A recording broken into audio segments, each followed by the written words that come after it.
From the Joy News Center.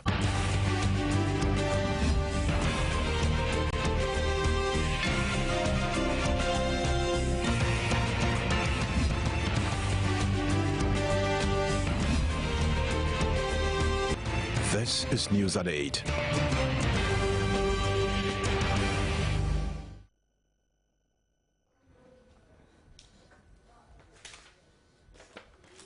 Hello and welcome to the primetime news on Joy News on Multi TV. The bulletin is also live on Allied Broadcast Network, that is ABN Sky Channel 290 in the United Kingdom.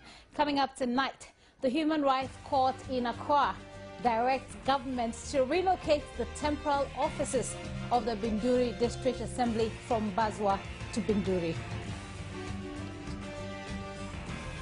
The Speaker of Parliament wants the House to investigate claims made by some civil society groups that genetically modified organism foods are not safe for consumption. The National Petroleum Authority says it is unable to tell when the shortage of super or petrol will end, coming up in business. And government hints of an industrial policy to develop Western region into the next industrial hub. On the foreign front, ousted Egyptian President Mohamed Morsi defiant at his trial Tuesday in Cairo.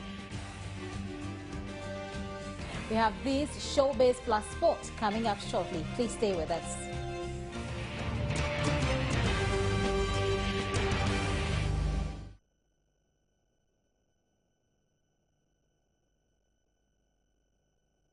Welcome to the details of the stories. Now, the Speaker of Parliament, Edward Duajahu, wants the House to investigate claims made by some civil society groups that genetically modified organism foods are not safe for consumption. The Speaker was reacting to a number of petitions that he received when he opened the first meeting of the second session of the 6th Parliament in Accra. In a statement to welcome members back to the House after their Christmas break, the Speaker of Parliament, Edward Ajahu, said he has taken note of concerns raised in the Biosafety Act 831 of 2011. I will therefore call on leadership to take note of the Biosafety Act vis-à-vis the Plant Breeders Act and all the petitions that have been submitted to this House, so that we can arrive at a certain consensus and map the way forward. The Speaker thus referred the matter to the House for onward deliberation and for a report to be presented to him in the coming days. The Member of Parliament for Catching Off, in a statement to the House, called on government to hand over all mission schools back to the churches to further encourage and instill discipline in students. Mr. Speaker, the role of mission schools in the country cannot be overemphasized. Apart from establishing the schools, religious teachings and discipline among the staff and pupils became the hallmark. Pupils and students were taught to avoid moral weaknesses. The teacher at the time was more than the guardian and father of the child and had the support of the community to discipline the child. His comments drew other members of the House into a debate, with several members from both the majority and minority side questioning the practicality or otherwise of the statement. But all these mission and religious schools have not been uniform in relation to the effectiveness of the management of their schools. And so as we open the debate, let's not make it a one-way traffic, but begin to see some of the challenges associated with these religious and mission schools that can further be improved. We are a religious country, but we are not a denominational country. So when it comes to doctrine, are we then going to say that if you attend Methodist school, it's the Methodist doctrine that should be applied? But I'm saying that all these issues can be discussed, and then we get a certain outcome. Because I know that many of the basic schools in this country that were set up by the mission schools are being funded to some extent by the churches. Meanwhile, the House was nearly thrown into a state of confusion when MP for Asawasi, Alhaji Muntaka Mohammed, accused MP for Ifiduasi Asokori, Frank Ajin Bwachi, of unparliamentary behavior. Mr. Speaker, I'm coming under Order 32, any act or omission which affront the dignity of Parliament or which tend, either directly or indirectly, to bring the name of Parliament into disrepute. Mr. Speaker, I am raising this in connection with one of my colleagues, Honorable Ajin Frank Boache of Efiduase Asokore. The first Deputy Speaker, Ebo Batin Odro, who took the chair of the Speaker, asked the Asawasi MP to refer the matter to the Speaker. Sitting continues on Wednesday. In a related development, anti-GM campaigners are strengthening their crusade against the passage of the Plant Breeders Bill. Demonstrating in the capital, the Coalition for Farmers' Rights and Advocacy Against GMOs warned Parliament not to pass the bill in its current form unless critical amendments are made to it. The coalition believes some clauses in the bill give room for the introduction of genetically modified seeds into the country. According to the group, other provisions of the bill also tend to favor multinational seed corporations, which are interested in taking over the seed markets to the disadvantage of smallholder farmers. This is why they want the bill to be thrown out. We are saying it is most possible that of all the things we have to do to improve our agricultural facilities and output, of all the things we have to do, this is the one thing we should be concerned with. Most of these varieties, if not all, are old. The copyright is in the hands of multinational and transnational leaders, not Ghanaian farmers. So where is the logic in wasting our time and effort trying to protect breeders that don't even exist in our very own country? Chairman of the Coalition for Farmers' Rights and Advocacy, Samia Nkrumah, is worried some genetically modified foods have already made their way into the country when GM seeds and foods have not yet been commercialized. This cornflakes brand, she says, was found on the shelves of one of the retail supermarkets in Accra. The box clearly indicates the cornflakes is 90% genetically modified. According to Samia Nkrumah, such foods have been able to illegally enter the country as a result of porous borders and lack of effective structures to check them. Samia Nkrumah thinks government should rather focus on managing post-harvest losses as a means of achieving food security. If 30% of our production is lost, that indicates that it's not our production that is the problem. It's the access to markets, it's the infrastructure, it's the farmers' ability to market their goods. So let us get our priorities right. After marching through the streets, the coalition made a last stop to the home of Numo Sakumo at Bukom. They were met by several other priests who pledged to stand with the coalition in their fight against GMOs. The new Coalition for Farmers' Rights and Advocacy Against GMOs consists of the CPP, Food Sovereignty Ghana, the Rastafarian Council, farmers, and other individuals. All right, now the ongoing fuel shortage in the capital will normalize by Friday. That's according to the chief executive of the Association of Oil Marketing Companies. Kwekwaji Mandria says a vessel on Tuesday morning discharged 32 million litres of fuel for onward distribution to the oil marketing companies. Most filling stations in the capital experienced fuel shortage just when transport fares had gone up by 20%. Super or petrol was in short supply in almost all filling stations visited. Vehicles had to drive for hours in search of the commodity. About 3 days ago, I went to a fuel station and I was told they don't have fuel. Yeah, so I think I am experiencing it. It can't take me for a day. It can't take me for a day, so I'm just wondering if I can find one just some few meters away from this station.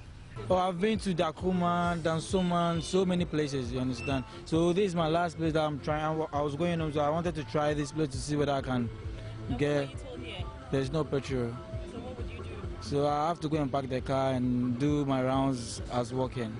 I've been here for the past 20 minutes, and clients who drive in here are being turned away because there's no fuel currently at this Shell filling station. Authorities at these filling stations are telling me that they've not been informed of why the shortage is currently happening, but they hope that by tomorrow they would receive delivery for orders they've placed during the week. According to the chief executive of the oil marketing companies, Kweku Ajimandia, the shortage in the capital is as a result of the delay of a vessel in delivering the commodity. Yesterday, a vessel, he was really working on that. We had a vessel coming. A vessel brought about how many? About 32 million liters. 32 million liters can last us for a week of petrol. It discharged this morning. It discharged at 3 depots. Okay, APD, fuel trade, and toll. So that, normally can go to one place, but because of the situation, it's going to 3 depots so that people can just go in there and pick it and send to the stations. Going forward, Ajimandia identified the lack of storage facilities and government subsidies as some major challenges confronting supply. In the medium long term, we need to get government out of this. Put a lot of burden on the government and on ourselves, because government wants to subsidize, but sometimes the money is not there. When the money is not there, it's a cyclic thing. It goes around and gets to a stage where government cannot pay the money. Not because government doesn't want to pay, but the means is not there.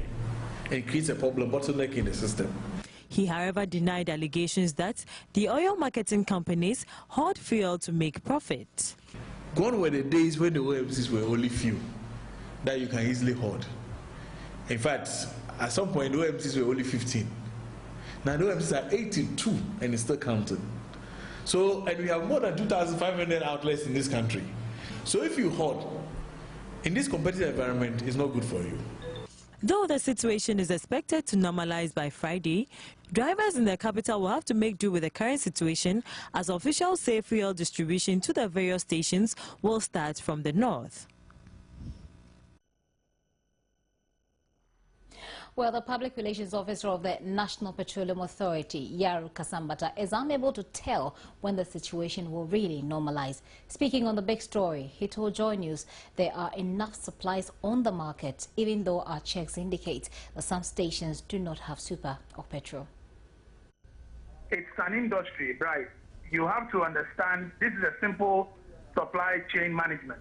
Yes, it is, but it is not very simple to the tow driver on the street because he doesn't understand it. What we are saying at the moment is that it takes time to stabilize. We haven't achieved the stability yet. So, I mean, I don't know how low we should, descend with our explanation. The trucks have a distance to travel. But all these are within our control. Yaro, the point is that I'm a consumer. I don't care about transporters. I don't care about. All I want is the product. So what is happening? If we approach it this way, then what is the essence of the discussion we're having? Because the explanation isn't coming. Because if the consumer, all the consumer cares about is the product, then the consumer can find products elsewhere.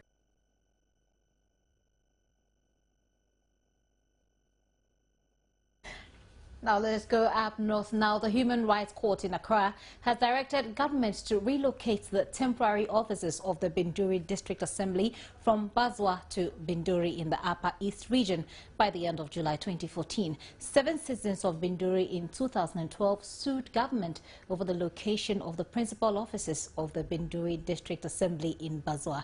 Yet Binduri has been gazetted in the LI, which created the district. Upper East correspondent Osei reports.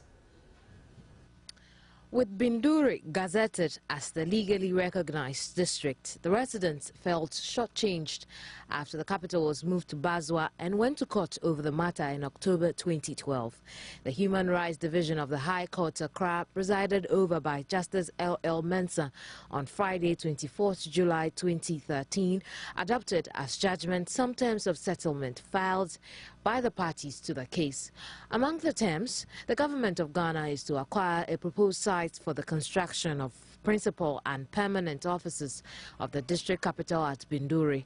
At a press conference held in Bogatanga on Monday, lead plaintiff in the case, Philip Ayamba, explained how the terms of settlement were adopted. Eventually, what happened was that the Attorney General, because we sued the Attorney General realized that the local actors at the district level, Binduri district, and then the Boku Municipal Assembly were under Boku Municipal Assembly, and they were to oversee the proper creation of the district. They had done certain things that was not supposed to be the case. So they decided that let's sit and talk, let's come to terms and resolve this matter out of court. But our lawyer said no. After resolving it out of court, agreeing on the terms, we should bring the terms back to the court for the court to adopt as its consent judgment. He also outlined the terms of settlement as signed by all parties to the case and adopted by the Human Rights Division of the High Court in Accra, copies of which were made available to Joy News. 1. The government of Ghana shall embark on a sensitization program for all stakeholders, especially at Bazua and Benguri, regarding the legislative instrument 2146, which set up the district. 2. The government of Ghana shall acquire the proposed site for the construction of principal and permanent offices of the district capital at Binduri, as clearly provided for in LI 2146. 3. The government of Ghana shall ensure that all permanent structures constituting the Binduri District Assembly shall be constructed at Binduri within 2 years from the date of execution of these terms of settlement. You're still watching the Primetime Bulletin on Joy News and on ABN TV. We'll be right back. You're welcome back and many thanks for staying. Now, 5 newly appointed heads of diplomatic missions today presented their letters of credence to President John Mahama at the Flagstaff House. The 5, including the 8th nuncio and papal representative to Ghana, are all looking forward to strengthen bilateral relations between the various countries and Ghana. From the Republic of Mali, Konanji Aissata Coulibaly brought first-hand update of processes by Malian authorities to stabilize the country following a coup d'etat in March 2012, which, according to her, threatened the very existence of Mali. All of us were very concerned about it, and we're very happy that it has quietened down. Ghana was one of the countries that contributed troops. Our troops are still there. And we are committed to doing everything possible to ensure that Mali's security and stability is guaranteed. Your Excellency, allow me to, on behalf of President Keita, to thank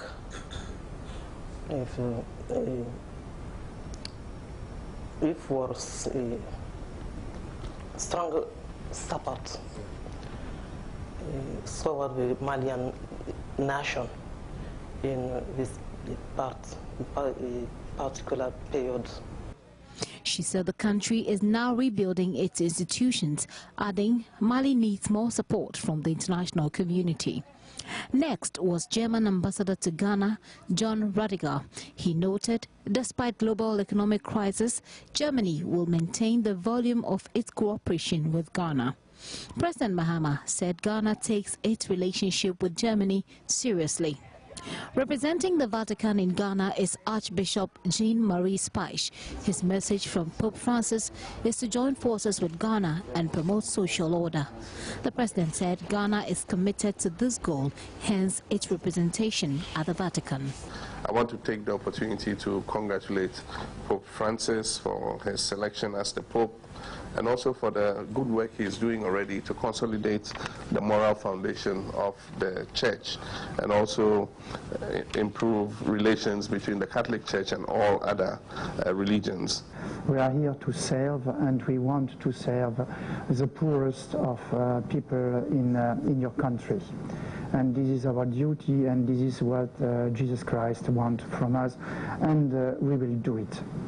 And we will continue to promote all these works in healthcare, in schools, and so and so. And the fact that you have an ambassador, resident ambassador in Rome will help. Jamaica's representative for Ghana is Lillian Anne-Marie Scott, who is resident in Nigeria. Her brief discussion with President Mahama centered on revitalizing the defunct Jamaica-Ghana Joint Commission for Cooperation. The last to present his credentials was the Vietnamese ambassador to Ghana, Hong Kong Ho, also resident in Nigeria. The consensus between President Mahama and him was for the two countries to share expertise in each other's strengths, especially in agriculture. Presentation of credentials is a traditional protocol observed to change representatives of diplomatic missions the world over. Gifty Andopia, Joy News, Flagstaff House. And we're not leaving the Flagstaff House yet. The family of the late Professor Issah Ahmadi has called on President John Mahama. The family informed the president of funeral arrangement of the late professor. We are here to make an official announcement to you, and again to announce the date for the wakekeeping, which is the last Friday of February, and the first day of March, which is the family gathering and the family funeral rites. We were all shocked, you know, when we heard about her passing, because several weeks before, or a few months before, I had sent to her to seek her advice on Article 71 and some other issues, and asked if she could assist us again, you know, and she declined very politely and said she was dealing with some health issues, and so she was not in a position to do it, but if she got well, she would get back to me, you know. I didn't know that those health issues were life-threatening, and so when I heard she had passed, I was very shocked and very sad. She's, by all measures, a great daughter of Ghana, and she has proved herself. She's a household name in this country in respect of her academic capacity, and also in respect of her interest in science and technology.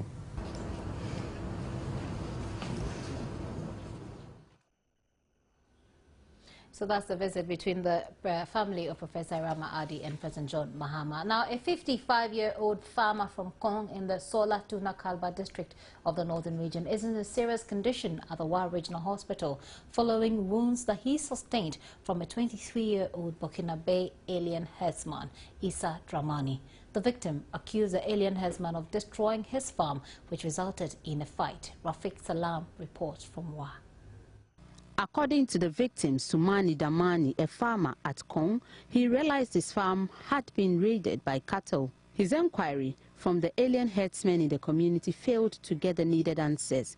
It was at the farm that a suspect, Issa Dramani, a Burkinabe, engaged the farmer in a heated debate, resulting in a fight. The alien herdsman is reported to have butchered the farmer almost to death. The two were rushed to the Wa Regional Hospital after sustaining some injuries.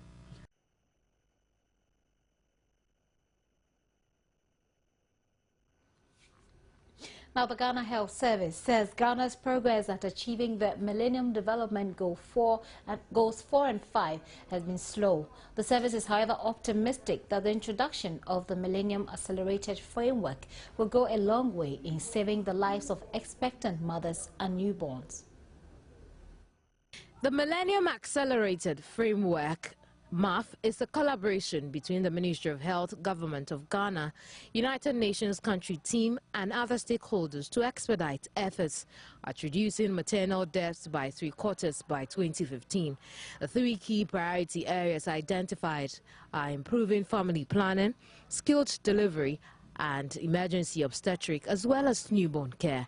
The Greater Accra Regional Director of the Ghana Health Service, Dr. Linda Vanutu, tells me how the Millennium Accelerated Framework has worked so far. You know, we are still in the process, but the good thing is that it is helping us to address some of the gaps For example, we are now talking more about what we need to do, talking about family planning, encouraging people to go to do family planning if they don't want to have children now. Space the birth, have the number that you want to have, be able to take care of them. It will help you economically, physically, health-wise, and all that. And we are also getting more and more people trained in the management of pregnant women and also the newborn. Out of that, we know who has not yet been trained, so we have that being done. And then where there is lack of equipment, basic ones that need to be there, we get them together. So the MAF is helping us to address more. It is actually the things that we were doing previously, but now there's more focus. We are focusing more on what we need to do, what the general public also needs to know. MAF focuses on improving maternal health at the level of both community and healthcare facilities. Dr. Vanotu is asking for the involvement of the family and schools. I think that the family also plays a role. As young people grow, they have all sorts of ideas and challenges, and it should be possible for the mother, the father, to be friends with these children and talk to them about issues that they need to know. And the schools are also, those that are in school, I believe that as part of their training, they have discussions on such topics, because they read about menstruation, they read about the growth of the boy, the girl, and some of the changes that occur and all that. We in the health sector, we have the public health unit, and we are willing to come to the school if you want people to come to the school. The Ghana Health Service is also increasing the number of skilled officers, thereby increasing the numbers for the various community programs. Members of the public, especially sexually active persons, have been urged to visit these centers at the many clinics to engage family planning services. We'll still remain with health. Now, as part of efforts in improving maternal and child health in the country, the Tamale Teaching Hospital has received over 353,000 cedis from the Skills Development Grant aimed at improving healthcare delivery in the 3 regions up north. This was disclosed at the 3rd Skills and Development Fund Grants Award ceremony held in Accra. The Tamale Teaching Hospital is among 168 beneficiaries awarded the Skills and Development Fund grants. The funding is to see to the development and implementation of a mobile health portal scheme aimed at connecting selected rural health post nurses to more than 100 medical specialists from the hospital. A total of 29 million cedis grant was awarded to both public and private organizations, training and research institutes. It is my expectation that beneficial firms will take advantage of this support to utilize the grants for the intended purpose and reap the expected outcomes in production, service efficiency, profit and job creation, and at the same time I hope they also pay attention to issues of safety and of general health. I wish, in the spirit that things can always get better, I wish to urge corporates to sharpen their robust monitoring and evaluation framework and system through regular follow-up actions and showcase their output. The project coordinator outlined the processes in acquiring the grants. We begin the whole process with the launch of an outreach program. We inform the general public about the availability of the fund. We'll take them through the procedure to assess the fund, and beyond that point, we'll call for proposal. They submit the proposal. We have an independent committee. We go and verify whether the companies actually exist, and then we also make sure that we give it to people who can evaluate the proposals. And then when they pass through that process, we'll send it to an independent committee to do the award. So because it's a public fund, and it's a grant, you are not expected to pay back. We just make sure that we go through the system very well to ensure value for money. People must come and justify why they need the funding. So it is not a matter of bureaucracy, but it's a matter of ensuring that we have value for money. A beneficiary also spoke to Joy News. We took the application forms from it was in the print media. We applied, as everyone does. What they do is they come in and then they do due diligence. So whatever you tell them you're doing, whatever you tell them you want to do, they come and check for themselves to make sure that what you're saying is right. And then they go through your paperwork and stuff, and if it's okay, you move to the next level. And then it goes to a committee. It took a while though, but it was kind of transparent. The Damango Agricultural College, vegetable producers and exporters, among several firms were awarded. The grant is part of the $60,000 received from the World Bank and Danida towards the setting up and implementation of Skills Development Fund, an initiative by the government of Ghana, managed by CUDVET. News for Tamale, but business is next. Time now for some business reports with me, Abigail Adomakuinchi. Now, the Minister of Trade and Industry, Haruna Iddrisu, has hinted of an industrial policy by government to develop Western region into the next industrial hub due to its rich resources. Speaking at an economic forum in Accra, he indicated that government was poised to support investors to develop industrial hubs, but urged them to engage locals. We want to look at strategic partnership with these foreign investors into the economy such that we would be able also to translate after several years that the FDIs or the foreign investors are hesitant. Then we have this technology remaining in our economy. We are, by so doing, also will be able to grow or build the capacities of particularly SMEs, in our economy. Even though government has done so much, or government is doing a lot in trying to ensure that the private sector thrives, there's a lot more to be done. Such that now we can be comfortable in terms of ensuring that what are the issues that are mitigating against local businesses, what are the challenges that we are facing. We talk about cost of capital, cost of borrowing, we talk about the fact that you don't have sometimes quality supply of power, we have the depreciation of the cedi. Now these are all issues that are confronting business or private sector operators in this economy. Now if such things are addressed, then it will be very easy for us to be able to say that yes, we have that free sort of economy where we can be comfortable in projecting whatever plans and expansion that we have for the private business.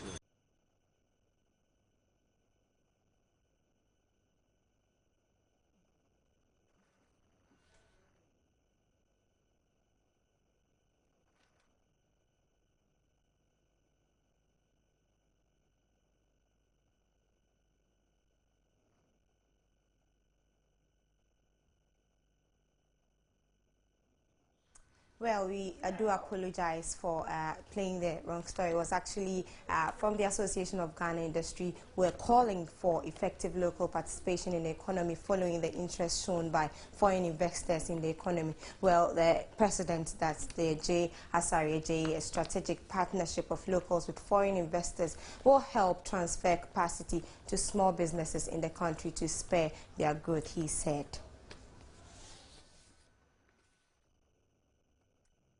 We'll move away from that, and the Minister of Trade and Industry, Haruna Iddrisu, has hinted of an industrial policy by government to really introduce or to develop Western region into the next industrial hub due to its rich resources. Now, he was speaking at an economic forum in Accra, and he indicated that government was poised to support investors to develop industrial hubs, but urged them to engage locals.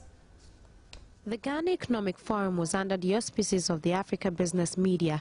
It was to ensure larger inflows of FDIs needed for the country to achieve economic growth. It brought together ministers of state, foreign investors, among other stakeholders in the private sector. The meeting was also to develop strategies to attract investment into the country. We believe that the countries that have done the best and have grown the fastest, especially in the Far East, Southeast Asia, are countries where the public sector and the private sector have found common ground for planning assiduously on a continual basis to know, as in this case, the outlook.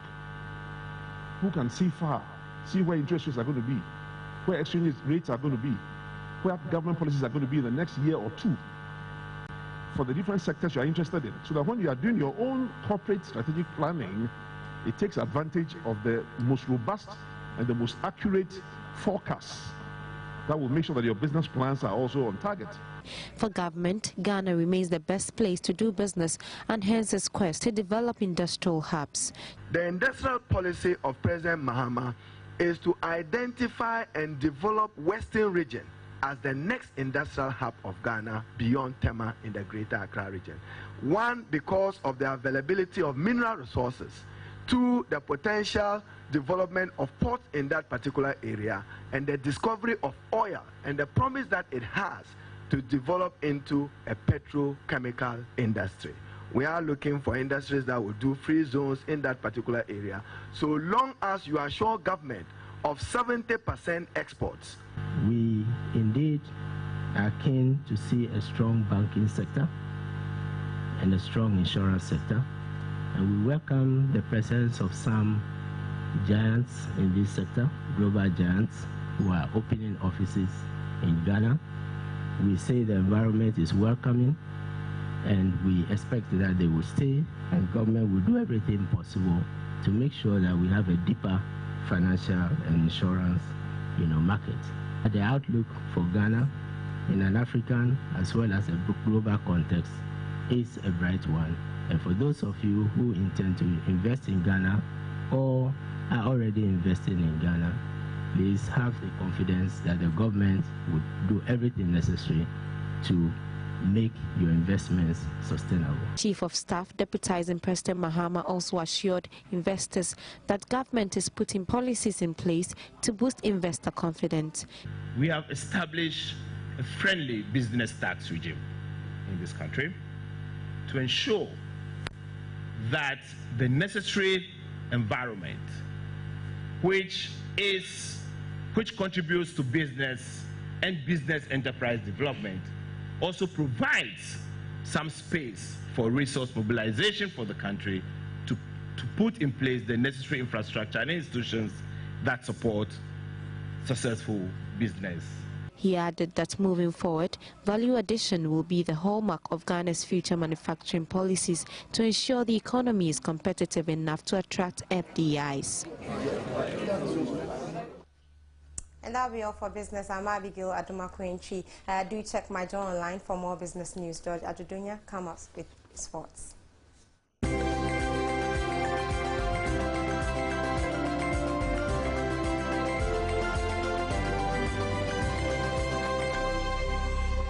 News making rounds in the world of sports, and there's a massive boost for the local Black Stars ahead of tomorrow's semi-final game against Nigeria, as 4 players, defender Kwabena Dusay, midfielder Michael Ekufo, Godfred Saka and Abekwe Innocent, return to training today after picking various degrees of injuries in the previous matches. Doctor of the team, Kwesi Adomako, tells Joy Sports all players will be available for selection in tomorrow's game. About 3 or 4 players just picked up knocks in the last match with Congo DR. But like you've seen this evening, they've been jogging around just to relax their muscles and stuff. So they don't really have any serious injuries. It's just mild contusions, and they should be back for the next game, hopefully. No, I don't think anybody sat out completely. Those who had knocks did some runs around the field, and the coach decided to rest a few people who played in the game after they are trained for a while. Sule has been training. Even before the previous match, he's trained. So his tournament can be over due to injury. The team finalized their preparations this evening ahead of the game tomorrow. Defender Godfred Saka is confident of making the squad, but is also looking ahead for that final berth for Ghana. It's getting better. I'm still on treatment. I can't say like I'm 100% fit, but I'm still on treatment. I hope by the end of this week I'll be fit. Like, I'm getting better, that's why I tried to train this afternoon. So I think I'll continue training like this, and I'll still treat it, so I think by Wednesday or the last match I can play some. They are well physical. You can see how they are playing. They are disciplined on the pitch. They work hard and they run hard, and they are tough. They are not an easy team to play. But I think we are training well. We are working on our mistakes. We are correcting the mistakes from the match we played last month. So I think before Wednesday, everybody will be prepared for that match, and then I think victory will become our. They score more goals, which we score goals, but we haven't considered a goal. Like early, we have considered only 1 goal from the Libyans. So I think we are well prepared on our defense, and then we think playing against Nigeria, we'll go more attack and then coming more in defense. So I think everybody is well prepared for that match. Chairman of the local Black Stars Management Committee, Fred Papo, is confident the Stars will clear the Nigerian hurdle despite heavy talk of the team's blunt attack. I'm not interested in those kind of things. We came here to come and win matches. We didn't, those they cherish for having played good football, I believe they are still around. Those teams they idolize, Ethiopia, they are still around with us here. That wasn't what we came here to do.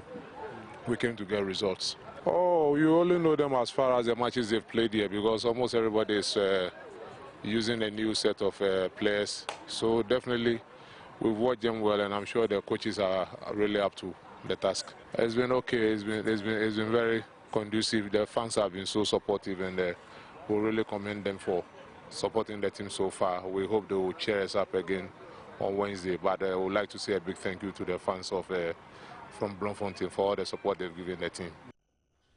Let's talk about Michael Essien. He was unveiled today at AC Milan. He's now a full AC Milan player. He's going to be playing alongside players like Suleiman Tari, but he has indicated his motivation to move was actually because he wanted to fulfill a lifelong dream of retiring at the San Siro. First of all, I'll say thank you. And as I said earlier on, I'm very happy to be here, to join the Milan family. I've got my best friend who is Montari, and I've known him for a very long time, and Kaka, I was with him last year in Madrid. So I'm very happy to be here. Milan is a very big club. It's a dream come true for me. I'm looking forward to start training with the group, and yeah, I'm looking forward to play. I'm ready, and I can't wait to give everything for AC Milan. I choose Milan because I said to my friends and family that if there is any one club that I will play before I retire, it will be AC Milan. And when I spoke to Clarence, it was very easy for me to make my decision. Although I had a lot of offers from other clubs, but when I spoke to Clarence, I just made my decision. Now the Rossoneri man. All right, now we're going to just give you quick updates on what's happening currently in the English Premier League. After 6 games currently underway, Manchester United are leading Cardiff City by 1-0. Surprise, surprise. Ruben van Persie getting a goal for Manchester United on his return. Norwich City drawing goalless with Newcastle. Southampton are leading Arsenal by 1-0. Now, that's a scary result for Arsenal. Remember, they talked a lot about their title credence, and it's actually out there for the test tonight. Swansea drawing goalless with Fulham. Is Hull City losing 1-0 to Crystal Palace. And for Liverpool, well, I don't know what to say. That's supposed to be a derby, and they're already leading by 3-0 against Everton. But remember what happened the first leg was 3-0, so probably we still have some more time to go into this. And just a bit to pick out on that, tonight as well, there's going to be the quarterfinal in the Spanish Copa del Rey. Real Madrid will be up against Espanyol. I'm told that Real Madrid is leading by 1-0 already in that one. So that'll be all for sports tonight. My name is George Adejuna Gifty. Will join us with some more. Have a good night. Sports was brought to you in association with... As I like to put it, the lighter side of the news. Now, the man with the smooth voice whose songs seem to appeal more to ladies, Kwabena, has started preparations towards making his fans feel special this Valentine's season. Now, he has launched the F14 concerts, which will feature him and his friends. He says the F14 concert will serve as a unique platform for loved ones to celebrate Valentine.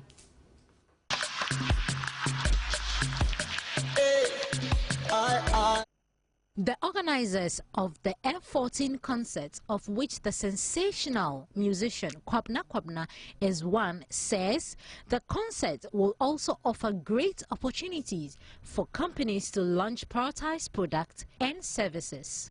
Because this is what corporate Ghana needs. I say it's a day where you see a lot of lovers coming together. You see a lot of matured listeners coming out to view and listen music from Kwabena. So corporate Ghana can take advantage of this event, come out with their products, come sponsor, come help, in the rendition of original Ghanaian music. Some of the artists built for the concerts shared with us what fans should look forward to. Well, expect a lot of love from me. You know, I have a host of love songs that I haven't performed like back to back in a long time. So on a Valentine's stage, you get to line up all your love-related tracks and get to give like a love rendition of it. So this is going to be a chance to touch on a lot of tracks that I've not touched on in a long time, and then introduce some new songs to the fans as well. It's going to be a great night of music, great night of say live music, I should say. We set to actually give our people the very best of Ghanaian music, the very best of performances, and you know, to celebrate our music in Ghana. So on the 14th of February, we're starting this very first one to actually get everybody out there to actually come out to celebrate love. So it's all about love for ourselves and love for country. Meanwhile, the organizers are confident that... Well, I hope that makes you feel lighter from the hard news, but that's it for Showbiz.